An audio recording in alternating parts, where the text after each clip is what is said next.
아스트라제네카는 글로벌 제약 산업에서 가장 강력한 입지를 가진 기업 중 하나다. 영국과 스웨덴의 합작으로 출발해 현재는 항암제, 면역치료제, 희귀질환 치료제 등에서 주도적인 역할을 하고 있다. 2025년 들어서도 꾸준한 성장세를 이어가며 안정적인 수익 구조를 유지하고 있으며 특히 연구개발 중심의 사업 구조를 더욱 강화하고 있다.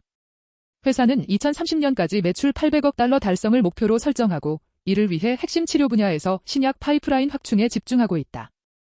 2025년 2분기 실적에서 아스트라제네카는 시장 기대를 상회하는 성적을 거두었다.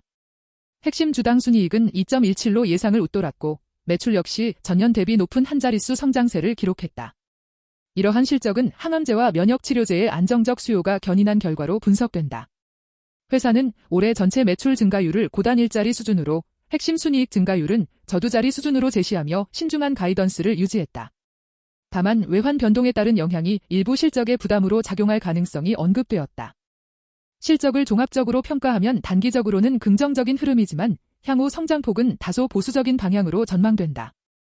전년 대비 매출 구성 방식이 변경되며 단기 비교에는 주의가 필요하고 환율이 불리하게 움직일 경우 수익성이 약화될 수 있다.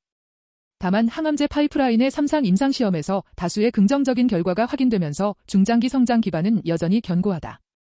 아스트라제네카의 실적에서 가장 주의해야 할 부분은 외환 리스크다.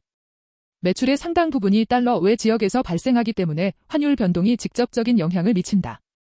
특히 달러 강세는 매출 환산액을 줄이고 해외 비용을 증가시키는 이중 압박 요인으로 작용한다. 따라서 환위험 관리 전략이 단기 실적 방어에 중요한 역할을 하게 된다. 제약 산업의 특성상 임상시험과 규제 리스크는 피할 수 없는 변수다. 아스트라제네카는 2025년 상반기 동안 12건의 3상 임상시험에서 긍정적인 결과를 발표하며 연구 성과를 입증했다. 하지만 임상 실패나 승인 지연은 주가에 직접적인 충격을 줄 수 있다. 또한 제휴를 통한 신약 공동개발 비중이 커지면서 파트너사와의 수익 배분 구조가 수익성 변동의 원인이 될 가능성도 존재한다. 회사의 수익 구조를 보면 마진 압박이 점차 가시화되고 있다. 제품 매출 총마진이 60에서 70bp 감소할 것으로 예상되며 주요 원인으로는 미국의 의료개혁 정책과 중국의 약가 인하 정책이 꼽힌다. 여기에 제휴 제품의 수익 분배 비율이 확대되면서 고정비 부담이 커지고 있다. 연구개발과 마케팅 투자 증가로 인한 비용 상승 또한 수익률에 부담을 주는 요인으로 작용하고 있다. 지역별 리스크로는 중국 시장의 불확실성이 대표적이다. 아스트라제네카는 중국에서 높은 매출 비중을 차지하지만 정부의 약가 통제와 규제 강화로 수익성에 제약을 받는다.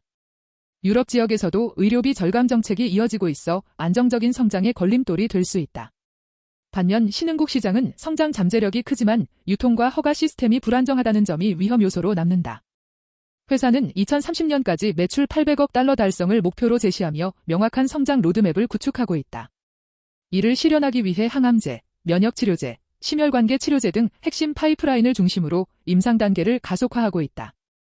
하지만 이러한 목표는 임상 성공률, 파트너십 효율, 글로벌 허가 속도에 따라 크게 달라질 수 있다.